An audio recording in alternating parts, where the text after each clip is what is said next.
No obscuro passado da Europa, nas costas do mar Egeu, os antigos trovadores contavam histórias de uma idade de ouro longínqua. Um tempo em que os homens eram heróis, maiores do que a própria vida. Quando o corajoso Teseu combatia o Minotauro.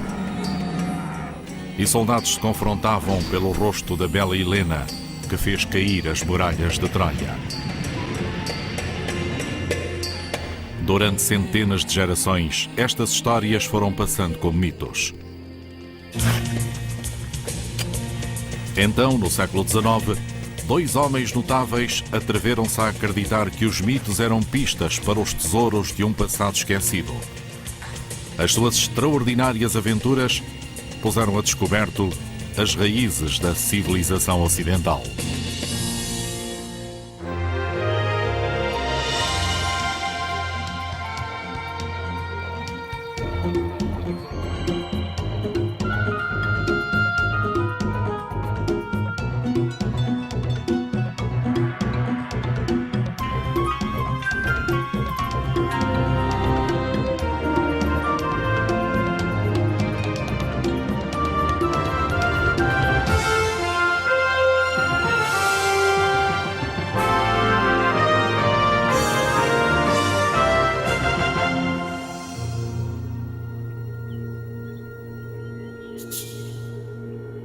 No século XIX, a arqueologia estava na sua infância.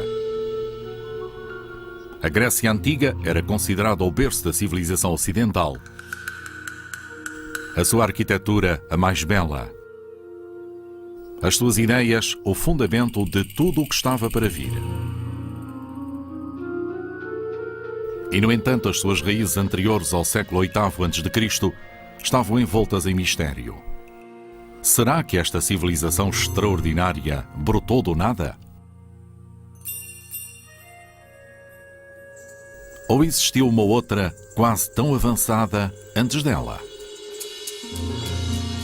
Os únicos relatos de uma idade mais antiga eram lendas que quase toda a gente desprezava como mitos. As primeiras grandes obras da literatura ocidental, a Ilíada e a Odisseia, eram consideradas ficção, nada mais. Quem podia adivinhar que as maravilhosas histórias de Homero podiam conduzir a um passado real?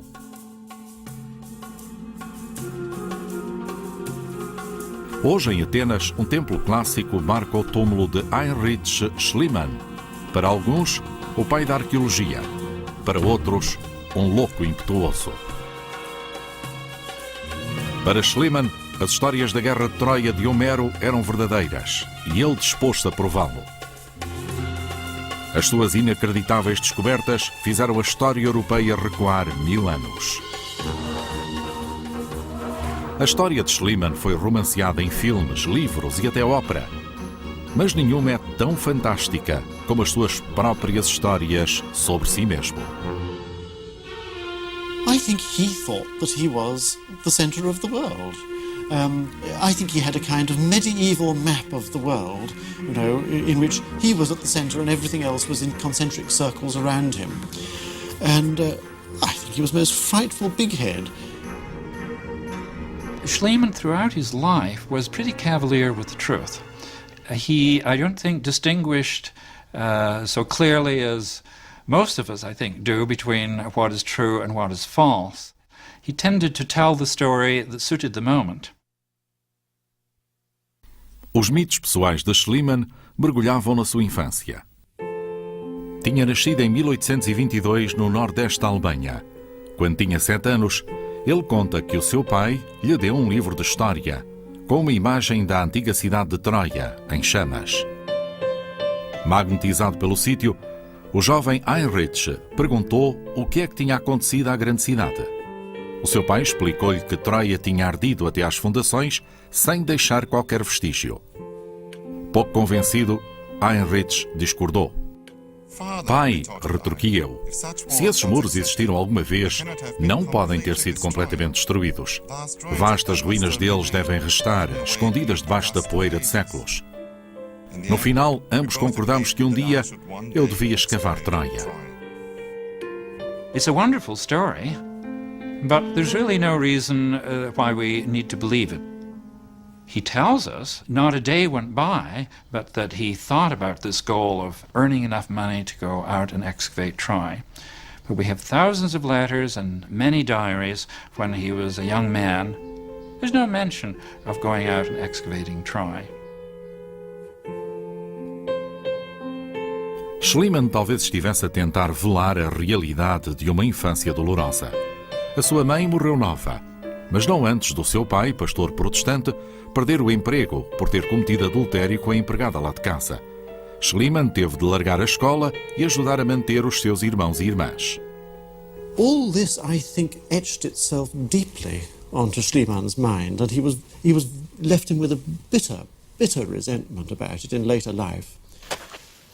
On the other hand, the drive for all that he achieved came out of his unhappy childhood. A história de Schliemann continua como um conto de fadas. Fugiu para o mar, naufragou e depois tornou-se guarda-livros numa casa comercial em Amsterdão. Trabalhando sem descanso, aprendeu línguas sozinho, copiando passagens e depois aprendendo-as de cor. Dominou pelo menos 10 línguas desta maneira. Como o próprio Schliemann dizia, talento significa energia e persistência e nada mais. O talento de Schliemann era ganhar dinheiro. Com energia e persistência, o obsessivo alemão tornou-se um comerciante internacional, negociando produtos como o anil.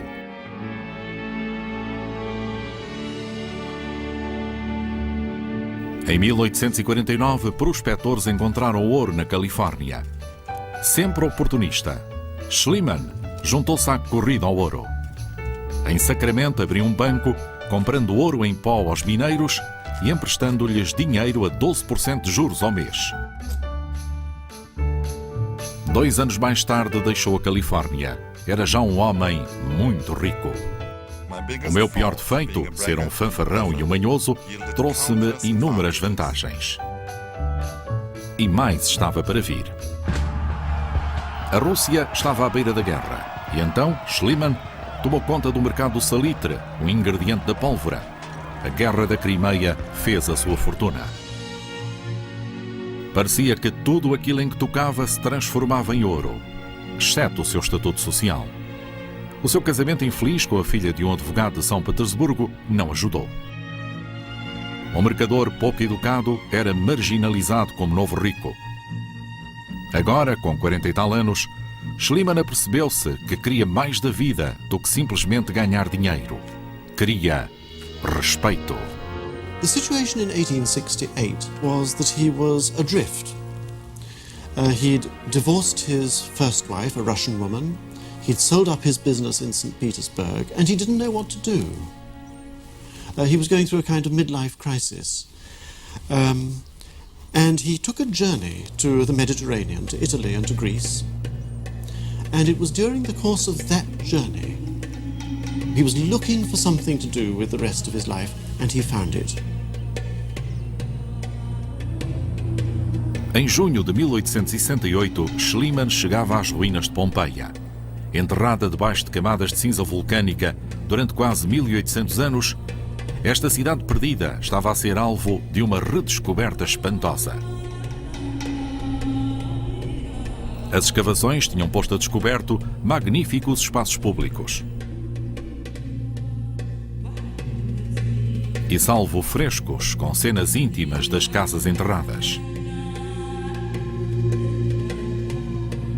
Schliemann ficou cativado por esta viagem a um mundo perdido.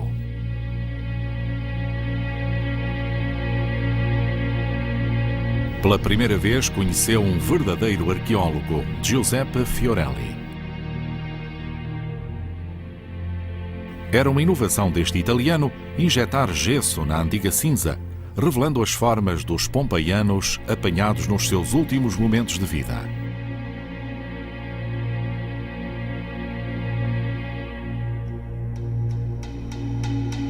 Nesta altura, a arqueologia era mais romance do que ciência, com poucos precedentes e ainda menos regras. Como é de imaginar, um terreno ideal para Schliemann.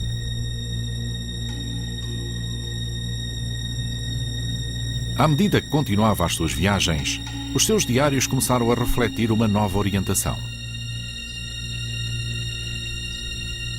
Ia-se lançar numa grande aventura arqueológica e descobrir o maior desafio de todos, a lendária cidade de Troia. Mas primeiro tinha de a encontrar.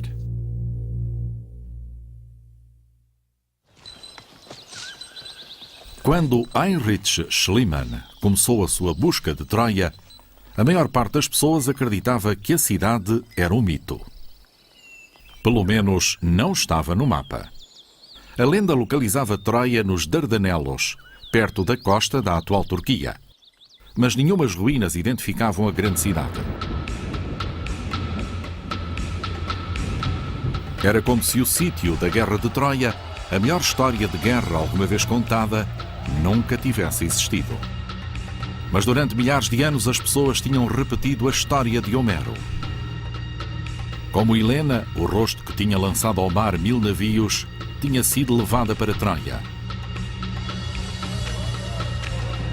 Como os gregos tinham combatido durante 10 longos anos para levá-la de volta, comandados pelo grande rei Agamemnon. Como a guerra tinha finalmente sido vencida com um cavalo de madeira cheio de soldados. Na narrativa de Homero, os gregos destruíram a grande cidade de Troia, queimando-a até às fundações. Schliemann was just captured by the Iliad. The descriptions of what goes on, everything about the human condition is found in the Iliad in a very poetic and magnificent manner. And the idea of finding the site where all of these great tensions between love and strife, between divine and human interaction were worked out, was something that just swallowed him up. Com o livro de Homero como guia, Schliemann examinou a colina que se pensava ser a localização mais provável de Troia. Na Ilíada, 2 nascentes marcavam o sopé da colina da grande cidade. Para sua desorientação, Schliemann encontrou muitas mais aqui. E tentativas de escavação acabaram por não dar mais nada, senão terra. Mas exatamente quando estava prestes a abandonar a área, o alemão teve sorte. Conheceu um inglês chamado Frank Calvert, que era dono de uma outra colina, lugar de muitas civilizações antigas. Calvert acreditava que a sua colina escondia a verdadeira Troia, bem longe da superfície. Frank Calvert explained to Schliemann that he had done some excavations there, which took him down below the Greek and Roman levels into deep deposits which were earlier. So he said there is a very good chance that in these deep earlier deposits you will find the Troy of the Trojan War. And that convinced Schliemann, and it gave him something to do. Mas Schliemann não fazia a menor ideia de como começar. Caro Sr. Calvert, devo levar uma tenda, uma cama de ferro e uma almofada comigo? Que tipo de chapéu é melhor para o sol abrasador? Por favor, dê-me uma lista exata de todos os utensílios de qualquer tipo e tudo aquilo que for necessário e que me aconselhe a levar comigo. Com o apoio de Calvert, Schliemann começou a escavar a sério em outubro de 1871.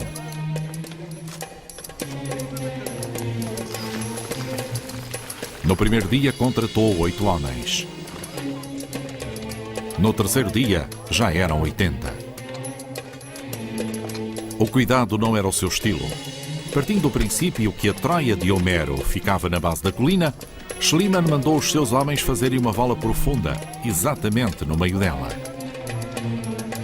Deve-se mergulhar imediatamente até ao fundo. Só então é que se podem encontrar coisas. À medida que iam avançando para baixo, os homens descobriram não só uma cidade, mas muitas. Mas Schliemann não deixou que estas outras Troias se atravessassem no seu caminho. You can see when he began that his methods were very, very crude. He was going in with winches and crowbars and battering rams. The horrifying tale is spelt out in some of his writings. And nowadays one just blenches at the thought of it. Uma grande quantidade de grandes blocos de pedra que estamos constantemente a encontrar causam grande incómodo e têm que ser tirados e removidos. Todos os meus trabalhadores correm para ver o enorme peso rolar pela colina abaixo e ir parar a alguma distância na planície. Schliemann estava a deitar fora valiosas relíquias de milhares de anos de civilização naquele sítio. Por sorte, as chuvas fizeram a campanha acabar cedo. Mas no ano seguinte ele estava de volta, agora atacando a colina com 150 homens, às ordens de um engenheiro dos caminhos de ferro. Muitas vezes ao lado de Schliemann estava a sua nova mulher grega, Sofia, que conquistou o seu coração, recitando da Ilíada. Avançando com determinação, Schliemann continuava a apontar diretamente para a base da colina, pondo a descoberto ao acaso antigos muros de pedra e recolhendo cerâmica e outros artefactos à passagem. What Schliemann did was to go down deep into this complex site, and he did try to understand how the layers had built up one on top of another. And he wasn't bad at it either, he was quite observant. Of course now we would do it in much finer detail than he did, but he was the one to reveal that this sort of thing could be done in a site of this sort. Na terceira campanha de escavação, o trabalho árduo finalmente compensou. Perto da base da colina, os trabalhadores puseram a descoberto as ruínas carbonizadas de uma cidadela. Não tinham grande aspecto, mas Schliemann declarou que devia ser o palácio do rei Príamo, que ardeu na Guerra de Troia. E quando acabou de contar a história, mandou embora os trabalhadores e começou ele próprio a atacar as paredes do palácio.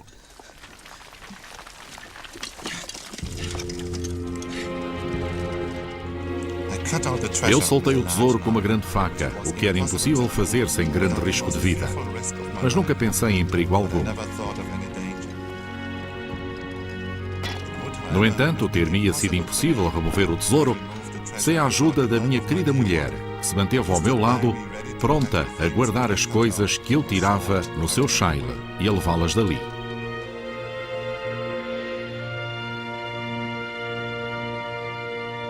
Era uma descoberta fabulosa. Antigos vasos de prata e de cobre, armas de bronze.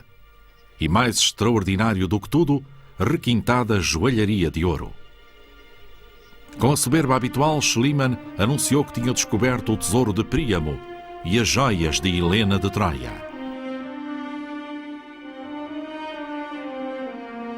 A fotografia de Sofia Schliemann, usando as joias de Helena, tornou-se uma das imagens mais celebradas do século XIX. E, no entanto, o relato de Schliemann da descoberta foi controverso desde o princípio. The story is certainly a fiction in at least one major element, and that is that Sophie was not there.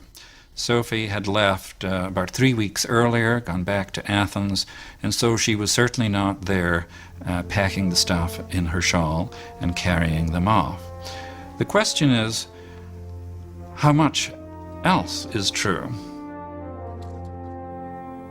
I think that although Sophie wasn't there, and we know that Schliemann was telling a lie about that, that doesn't necessarily mean that the treasure itself was a hoax. I think, in fact, there are very good signs that it was genuine. There are discrepancies with regard to where the treasure was found, the day on which it was found, and exactly what was found. He makes wrong connections. For example, he misremembers exactly where things were found. He associates them with the wrong features and so forth. But I think you also have to consider what he has left us with at the end of the day. And what he has left us with is an enormous volume of material, because he was so energetic and spent so much money and spent so much time at Troy.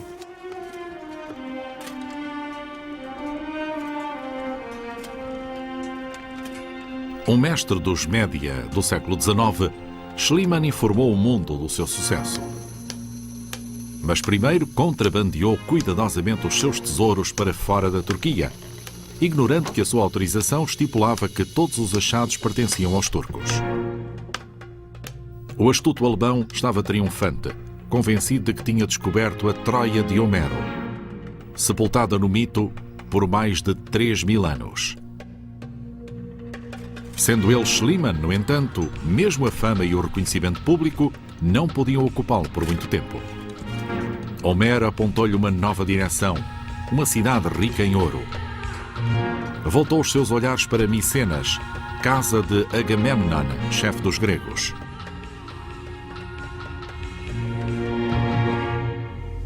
De acordo com Homero, o conquistador dos troianos teve um destino violento. Agamemnon regressou a casa a Micenas para descobrir que a sua mulher andava com outro homem.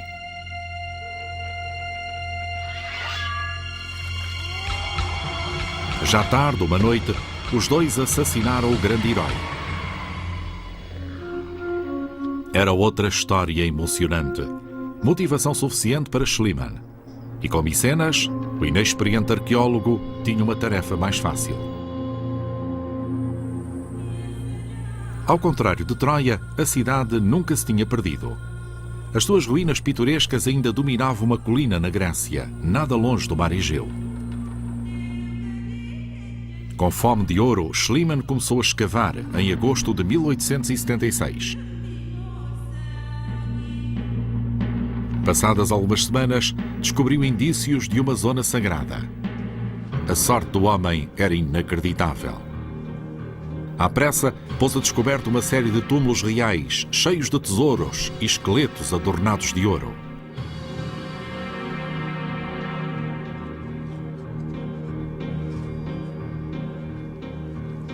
Apressado nas conclusões, mais uma vez, Schliemann declarou que tinha descoberto a máscara de ouro de Agamemnon. Na realidade, os arqueólogos chegaram mais tarde à conclusão de que não era o rei mítico. Mas isso não tinha importância. Schliemann tinha descoberto evidências de uma rica e sofisticada civilização que tinha florescido 1000 anos antes dos dias da Grécia clássica. Os objetos que tinha desenterrado eram elegantes e habilidosamente fabricados. Até tinha encontrado um capacete feito com dentes de javali que coincidia com a descrição de Homero. A fabulosa descoberta de Schliemann em Micenas trouxe-lhe fama internacional e até o respeito de muitos dos seus críticos. Durante a década seguinte, escavou noutras cidadelas gregas, acumulando evidências da riqueza e do esplendor desta civilização anteriormente desconhecida. Mas Schliemann não estava satisfeito. No seu íntimo, sabia que as suas novas descobertas lançavam dúvidas sobre o primitivo tesouro que tinha encontrado em Troia. Como é que podia ter a certeza de que as muralhas que tinha descoberto bem fundo debaixo daquela colina eram as mesmas que mantiveram as forças de Agamemnon na Baía? Que tinha sido naquelas ruas em ruínas que Helena tinha andado? Era tempo de voltar a Troia e fazer sentido daquela complicada colina, uma vez por todas.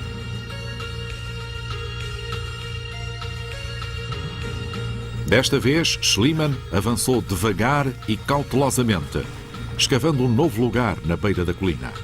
E, pouco a pouco, o velho caçador de tesouros pôs a descoberto uma camada intermédia que tinha falhado nas suas escavações anteriores. Aqui, finalmente, estava aquilo de que ele andava à procura desde o princípio. As ruínas de ruas largas, muralhas maciças e uma cidadela muito maior. Schliemann devia ter ficado feliz, mas em vez disso, ficou de rastos. It meant there was a lot of rethinking to do. And in a sense, he saw before his eyes 20 years of work just going down the drain.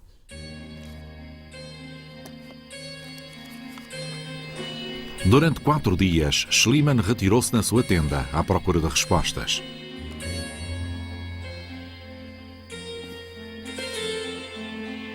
Desde o início, tinha partido o princípio de que a Troia de Homero estava na base da colina.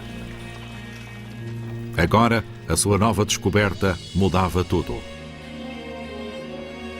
Se tinha finalmente encontrado a Troia da Guerra de Troia nesta camada intermédia, então há 20 anos tinha cometido um erro trágico.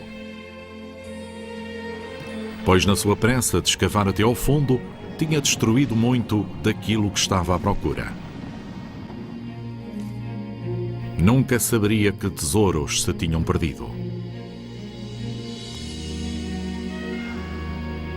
Exausto, Schliemann resolveu continuar na próxima campanha.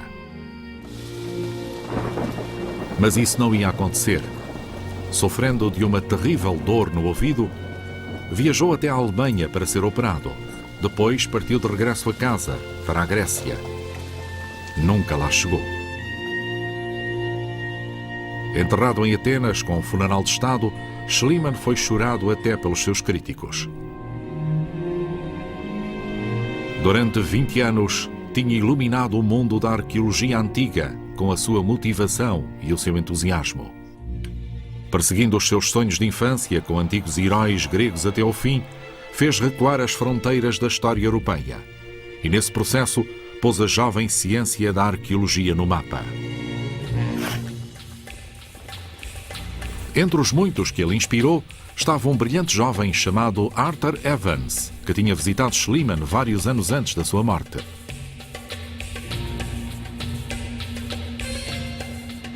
Alcançando mais longe do que as descobertas de Schliemann, o intrépido jovem inglês ia também perseguir uma lenda até aos cantos longínquos do passado escondido da Europa. Ia voltar a acordar uma civilização ainda mais antiga, sepultada em mito e esquecimento por mais de 3.000 anos.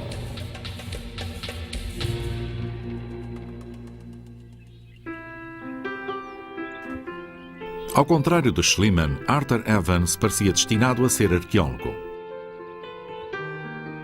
O seu pai, um rico fabricante de papel, era um pioneiro no estudo do passado. Nascido em 1851, Arthur passou a sua infância em Inglaterra, no campo, cavando à procura de moedas romanas. Mas à medida que o rapaz ia ficando mais velho, a sua alcunha foi se tornando mais incómoda. Pequeno Evans, filho de John Evans, o Grande. He's kind of, in his early years, like a rebel without a cause.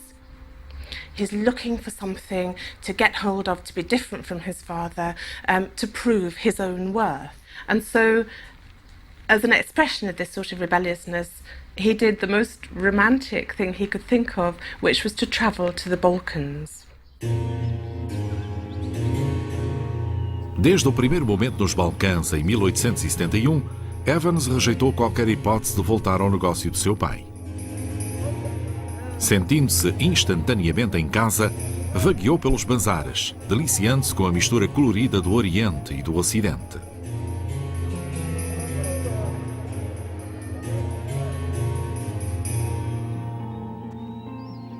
Para Evans, o facto daquela terra estar em guerra só aumentava a sua atração. Os eslavos estavam a revoltar-se contra os turcos otomanos, depois de anos de domínio. Evans tornou-se um repórter itinerante para o Manchester Guardian. Afetado por problemas na vista, desprezava os óculos. Em vez disso, usava a sua bengala, a que chamava aguilhão, como uma espécie de antena. O inglês louco com uma bengala tornou-se uma visão familiar e um espinho para as autoridades. He was quite a romantic, much more volatile than his father. He did things like wearing a red cloak and riding on a black horse into Turkish villages, really quite dangerous and difficult territory. And he did it with a sense of drama. He wanted to be a spy, and he did some very rash things. As simpatias de Evans iam para os eslavos na sua luta pela independência. À medida que os anos passavam e que o conflito se intensificava, os seus artigos tornavam-se mais e mais ardentes. A sua imprudência começou a preocupar a sua mulher Margaret, com quem Evans se tinha casado depois de vários anos nos Balcãs. O jovem casal tinha-se instalado em Dubrovnik, Croácia, a versão do paraíso para Arthur. Mas em 1882 os artigos de Evans voltaram-se contra ele.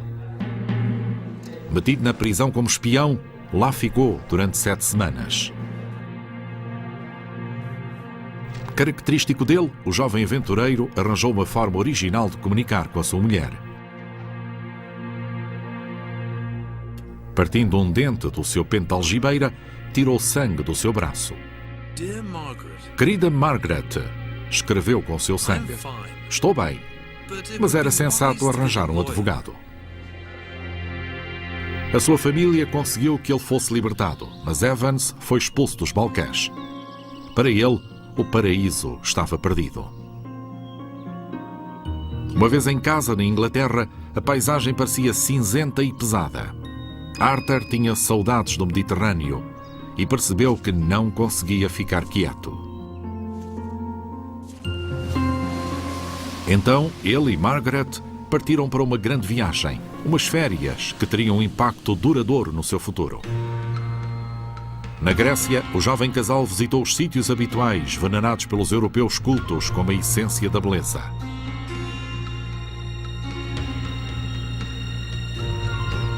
Evans não ficou impressionado. Estava mais interessado em ruínas verdadeiramente antigas, como as de Micenas. Desde as primeiras notícias nos jornais há mais de uma década, Evans tinha ficado fascinado pelas descobertas de Heinrich Schliemann. Foi visitar o arqueólogo alemão à sua casa em Atenas. Com grande orgulho, Schliemann mostrou ao mais novo os objetos que tinha desenterrado em Micenas. Evans ficou cativado. Os seus olhos, que só viam bem ao perto, apercebiam-se muitas vezes de detalhes que escapavam aos outros. E aquilo que mais o excitou foram os pequenos selos de pedra usados para imprimir um desenho na cera ou no barro.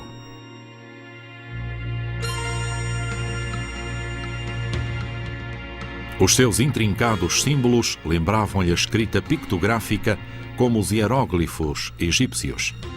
Seria possível que esta antiga civilização europeia também tivesse dominado a arte de escrever? E se era tão avançada, pensava Evans, então de certeza que outra civilização teve que a preceder. He seemed to feel almost instinctively that there had to be something earlier. And I think that was one of the great contributions, really, that Evans made, was the sense that Mycenaean art wasn't the beginning of something, it was the end of something. And so he had this sense that there must be something earlier to find. And that, of course, was one of the things that pointed him in the direction of Crete. Em 1893, Margaret, a mulher de Evans, morreu de tuberculose. O casal estivera a viver em Oxford durante 10 anos, onde Evans era diretor do Museu Ashmolean. Sem a sua companheira, Evans ficou desolado. Durante o resto da sua vida, só escreveria em papel tarjado a negro. Nitidamente, precisava de uma nova aventura. O seu pensamento voltou-se para o seu encontro com Schliemann e o enigma do selo de pedra. Tinha ouvido dizer que a ilha de Creta estava cheia destes pequenos tesouros. Era tempo de ver com os seus próprios olhos.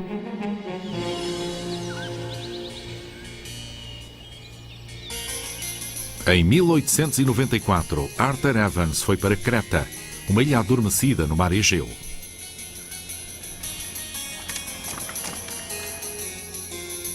Em tempos antigos, contava-se, tinha sido rica e populosa.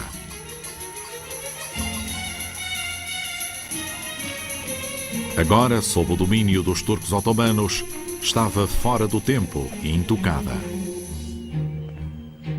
Exatamente o tipo de lugar de que Arthur Evans gostava. Andou por toda a ilha à procura de selos de pedra desenterrados pelo arado.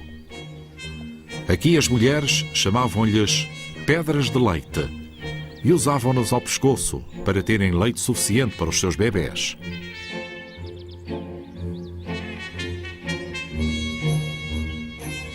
Finalmente chegou a uma grande colina ainda identificada pelos locais como o sítio de Knossos, na mitologia grega, o palácio do rei Minos. Arthur Evans não podia resistir ao poder do mito, que debaixo daquela colina, antigamente, estava o labirinto do monstruoso Minotauro.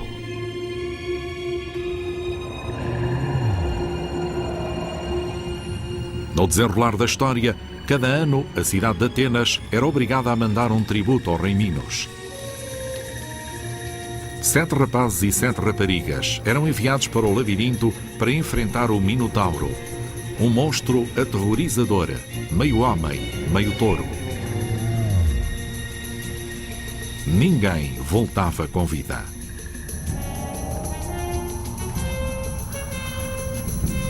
Então, um jovem chamado Teseu engendrou um estratagema para marcar o percurso com um novelo de fio.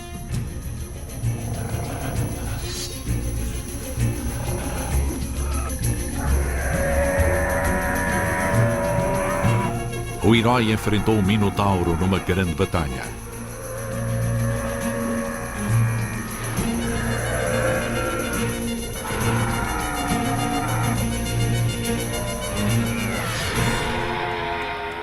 Triunfante, seguiu o fio até à liberdade.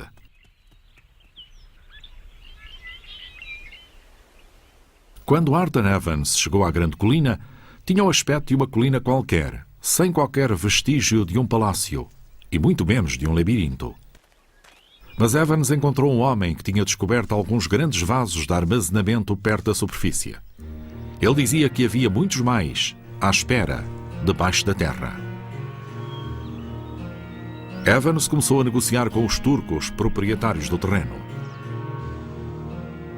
Demorou 5 anos e a paciência para esperar até Creta recuperar a sua independência dos turcos. Evans had learnt as a collector that the only way really to control an artifact was to own it. So Evans decided to own his greatest artifact and to buy Knossos because he knew that as landowner he would have a right to do whatever he wanted on it. A 23 de março de 1900, Arthur Evans começou a escavar em Knossos.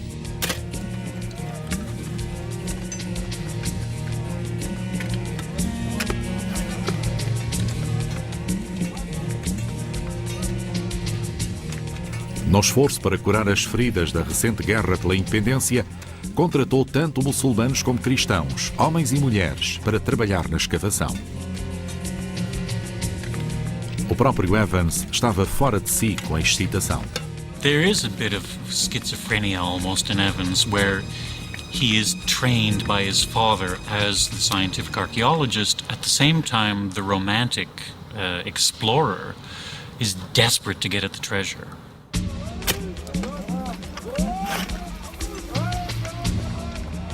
Não demorou muito tempo. Exatamente uma semana depois de começar a escavar, Arthur Evans encontrou tabuinhas de argila inscritas com 2 sistemas de escrita diferentes e completamente desconhecidos. Evans chamou-lhes Linear A e Linear B. Iria passar o resto da sua longa vida a tentar decifrá-los.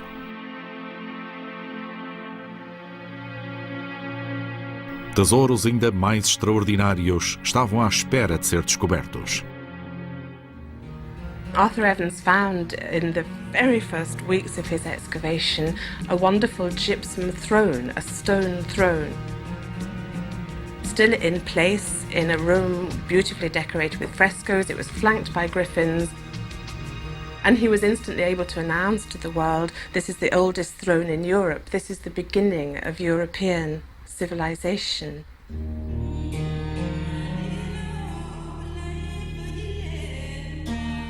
A civilização que Evans estava a descobrir parecia espantosamente avançada.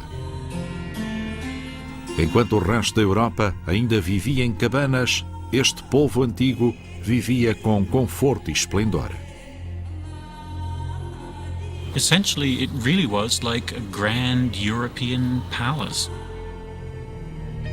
where you had running water actually running through the building itself. The sort of thing that really most of Evans's readers in the London Times didn't have, flushing toilets in their own houses and fresh water running through the houses. Empolgado pelos extraordinários tesouros de Knossos, Evans anunciou corajosamente ao mundo que tinha encontrado uma civilização completamente desconhecida e inimaginável.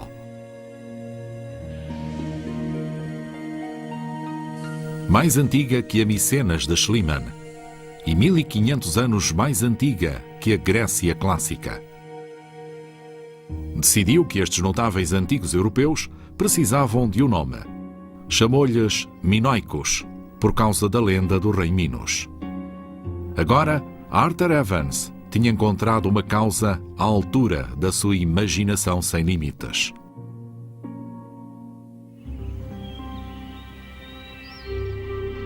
À medida que os anos passavam, novos desafios surgiram. As tempestades de inverno estragavam as vulneráveis ruínas. Evans apercebeu-se de que tinha que encontrar uma forma de as proteger. Isto foi só o princípio dos seus problemas de conservação. Pouco tempo depois, os seus homens aperceberam-se de que o palácio tinha tido vários andares. Evans mandou 2 mineiros experimentados abrirem túneis na terra.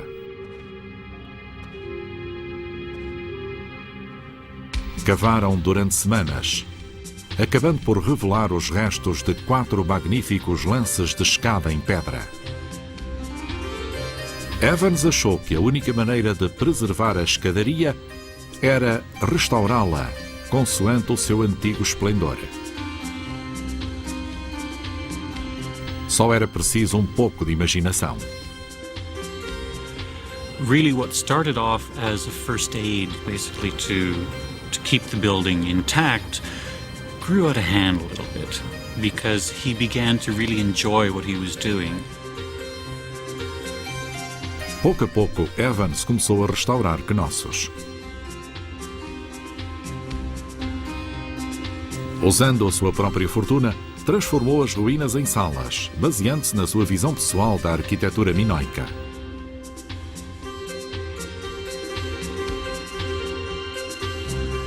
O projeto foi controverso desde o princípio. Evans usou materiais modernos como aço e cimento armado, misturando o antigo com o mais moderno da arquitetura do século XX. Evans was trying to recreate a total experience in the same way that we try to set up virtual reality mazes where people can experience architecture. Evans was trying to do the same thing at Knossos. He was criticized for building a movie set, and in a sense, that's what he was doing.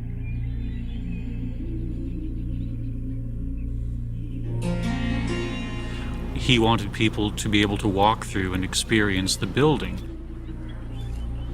But really, one is experiencing Evans's vision more than anything else when you visit Knossos.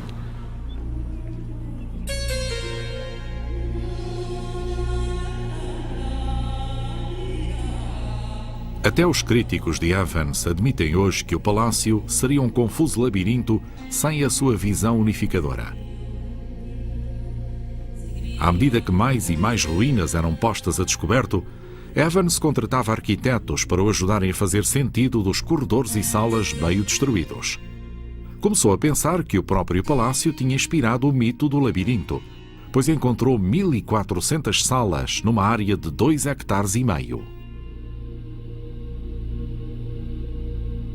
The palace was reasonably well preserved, but nothing like as well preserved as it now feels. And it's really quite important to walk into a place and have a sense of walls and ceilings, as well as just foundations that come up to about knee level. So things like the grand staircase, of which he was hugely proud. I think a lot of people have cause to be grateful to Evans for allowing them the chance to walk down a Minoan staircase and to be surrounded by Minoan columns and even restored frescoes on the walls. It has been a wonderful experience.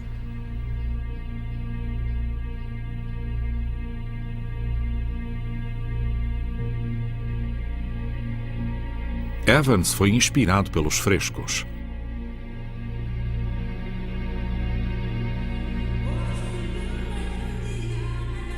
Os fragmentos sugeriam um mundo surpreendentemente moderno, um povo bonito que vivia em harmonia com a natureza. Mas as imagens eram indistintas e fragmentadas. Então Evans deu mais um passo. Contratou uma equipa de artistas para o ajudarem a preencher as falhas. O que emergiu da paleta de Evans foi um mundo de raça e sensualidade, diferente de qualquer outro em tempos antigos.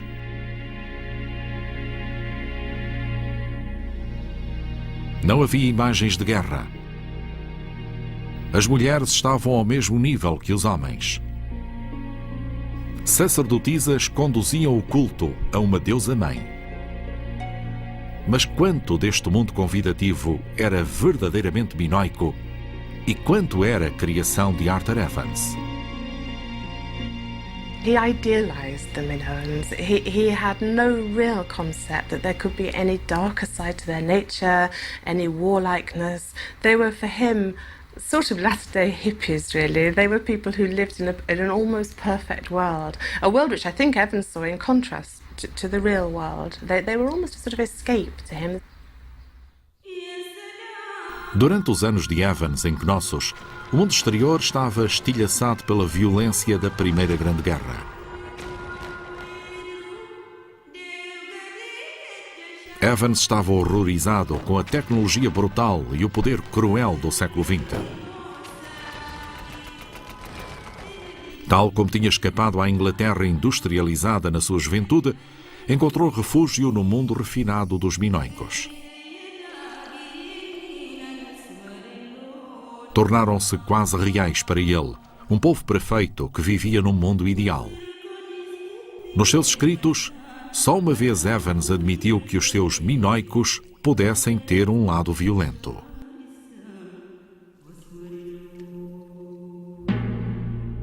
Não podia evitar de reparar que em qualquer lado para onde olhasse no palácio, via imagens ameaçadoras de touros. Lembravam-lhe os inocentes rapazes e raparigas sacrificados ao Minotauro.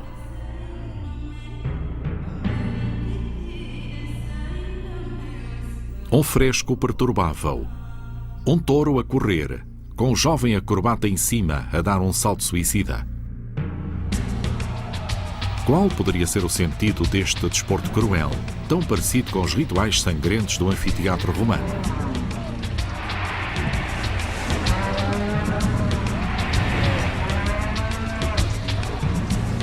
Os desportos do anfiteatro romano têm em Creta antecedentes até aos tempos pré-históricos. Talvez as lendas dos prisioneiros atenienses devorados pelo Minotauro preservem uma tradição real destes desportos cruéis. Arthur Evans.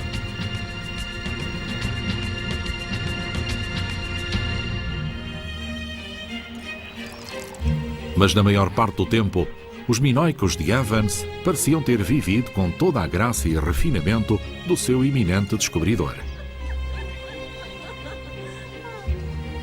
Agora era Sir Arthur, honrado por todos e com renome. Recebia em sua casa frequentemente, mas não abdicava da sua privacidade, sentindo-se mais à vontade no mundo que criou. Passou a maior parte dos seus últimos anos a escrever uma história dos minoicos chamada O Palácio de Minos. Desafiando a tecnologia moderna, escreveu os 4 volumes à mão, com uma pena de escrever de ganso branco. Muitos dos seus amigos diziam que a sua letra até se começava a parecer ao linear A.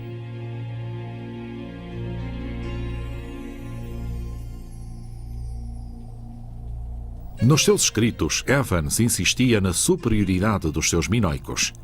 Acreditava que tinham dominado o Egeu, controlando as tribos mais guerreiras da Grécia continental.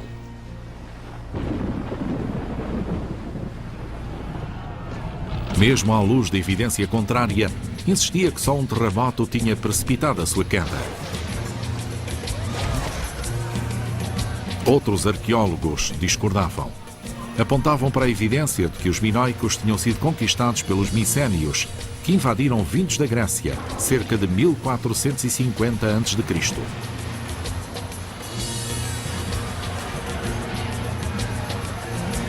Evans nunca pôde aceitar a imagem dos seus minoicos como um povo cativo.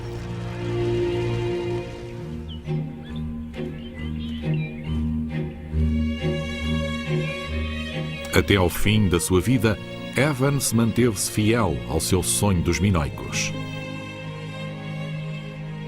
Por toda a ilha de Creta, outros arqueólogos estavam a escavar, revelando as plantas de outros palácios que tinham florescido ao mesmo tempo que Knossos. Os métodos deles não eram os mesmos que os seus. A ciência tinha tomado conta da arqueologia. Nunca mais uma só visão recriaria uma civilização. Os dias dos caçadores de tesouros tinham passado. There are instances where we can see him as being wrong-headed, pig-headed, just plain wrong. But what really strikes me very forcibly is that if you're starting any piece of Minoan research, if you're asking any question, you can almost always go back to Arthur Evans' writings and find a starting point. You may not agree with what he says about it, but he's almost always been there first and thought of the question. Independentemente de ser verdadeiro ou não, a imagem de Evans da cultura minoica, a sua elegância e graça, cativaram a imaginação ocidental. Continua a inspirar mais de 1 milhão de visitantes por ano em Knossos. O tesouro que ele descobriu valia mais do que ouro. Foi a visão de um mundo civilizado nas sombrias profundezas do passado europeu.